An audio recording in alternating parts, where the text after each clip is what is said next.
वैसे महाकुंभ तो खत्म हो गया है, लेकिन इस पर विवाद बढ़ता ही जा रहा है। सपा प्रमुख अखिलेश यादव द्वारा कुंभ मेले में खर्च को लेकर उठाए गए सवाल पर आचार्य महामंडलेश्वर निरंजन अखाड़ा स्वामी कैलासानंद गिरी ने कड़ी प्रतिक्रिया दी है। उन्होंने कहा कि कुंभ पर सवाल खड़ा करना हिंदू और सनातन धर्म पर सीधा हमला है। स्वामी कैलासानंद गिरी ने कहा कि जो लोग कुंभ पर सवाल उठा रहे हैं वे दरअसल सनातन धर्म के खिलाफ आवाज़ खड़ी करना चाहते हैं।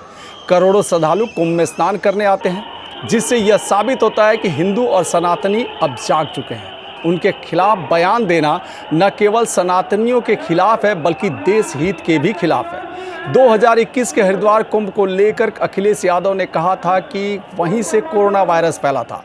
इस पर स्वामी कैलासानंद गिरी ने कहा कि कुंभ में नहाने से लोग पवित्र होते हैं, न कि अपवित्र। उन्होंने तंज कसते हुए कहा कि जो लोग कुंभ पर सवाल खड़े कर रहे हैं वे खुद सनातन धर्म के लिए वायरस है। भैया देखो, कुंभ के ऊपर किसी प्रकार की कोई टिप्पणी संसार में सनातन परंपरा पर टिप्पणी है।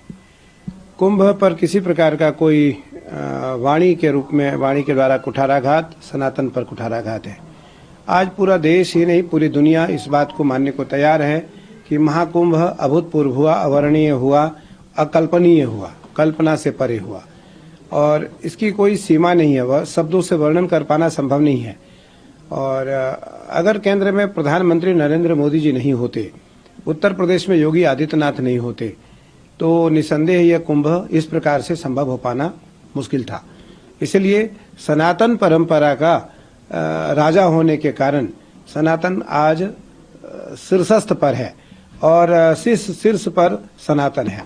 इसलिए कुछ लोगों को यह बहुत बड़ी पीड़ा हो रही है कि आज सनातन क्यों जग गया, सनातन के लोग क्यों जग गए। भारत की जो आबादी है वो 135 करोड़ है, उसमें 65 करोड़ लोगों ने 66 करोड़ लोगों ने गंगा स्नान किया।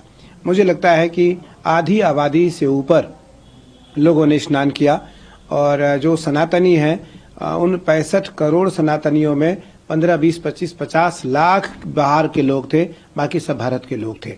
मुझे लगता है क्योंकि कुंभ हमारा पर्व है, कुंभ का नेतृत्व करते हैं हम सब, आचार्य कुंभ का नेतृत्व करता है, अखाड़ों का प्रतिनिधित्व करता है।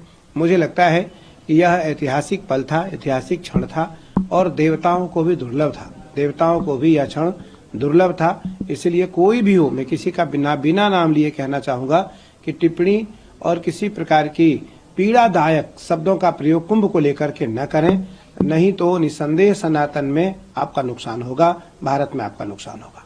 तो वो मुझे लगता है ये सब के सब सनातन धर्म के वायरस हैं, सनातन धर्म के ये वायरस हैं और इनके द्वारा सनातन को नुकसान करने का प्रयास निरंतर किया जाता है। जब भी सनातन उठने की घड़ी में आती है, सनातन उठता हुआ दिखाई पड़ता है लोगों को, तो अराजक तत्व के जो लोग हैं उनको पीड़ा होने लगती है।